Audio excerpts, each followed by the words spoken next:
Dalam dunia bisnis, persaingan bukanlah suatu hal yang bisa dihindari. Oleh karena itulah, sebagai pebisnis, Anda harus tahu bagaimana cara menyusun strategi bersaing dalam bisnis.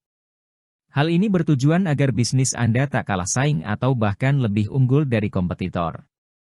Strategi bersaing merupakan suatu pendekatan jangka panjang yang digunakan suatu bisnis untuk memperoleh keunggulan kompetitif di mata target konsumen mereka.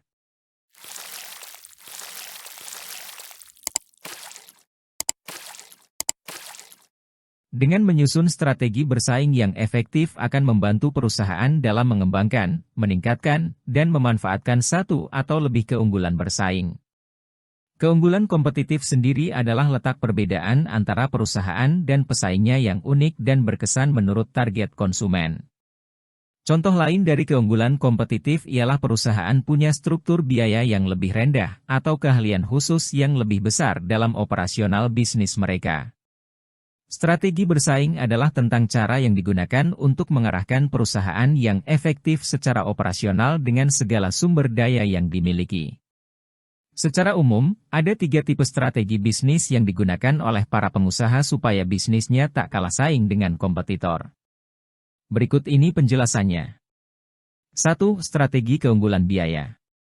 Dalam tipe strategi keunggulan biaya, tujuan utamanya adalah supaya perusahaan Anda dapat melakukan proses produksi dengan biaya terendah. Hal ini bisa dicapai melalui produksi skala besar, di mana perusahaan Anda harus mampu memanfaatkan skala ekonomi. Jika begitu, jangan lupa menggunakan aplikasi pembukuan usaha untuk mencatat biaya produksi yang dikeluarkan seperti biaya overhead pabrik.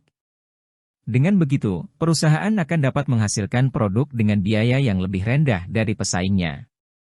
Alhasil, perusahaan akan mampu menetapkan harga jual yang tidak dapat ditiru oleh perusahaan lain. Oleh karena itu, perusahaan yang mengadopsi cara menyusun strategi bersaing ini akan dapat memperoleh keuntungan karena keunggulan biaya yang signifikan atas pesaingnya. 2. Strategi diferensiasi. Dalam strategi diferensiasi, produk atau layanan perusahaan dibuat unik dan berbeda dari para pesaingnya. Ini dapat dilakukan dengan cara memberikan produk atau layanan berkualitas tinggi kepada pelanggan atau melakukan inovasi terhadap produk atau layanan yang ditawarkan. Jika sebuah perusahaan berhasil melakukan diferensiasi, maka perusahaan tersebut akan dapat menetapkan harga premium untuk produk atau layanannya. 3. Strategi fokus atau spesialisasi. Dalam tipe strategi bersaing yang satu ini, perusahaan berfokus pada segmen pasar sasaran yang sempit. Strategi ini kemungkinan akan berhasil jika perusahaan mampu menciptakan produk atau jasa yang dapat memuaskan pelanggan.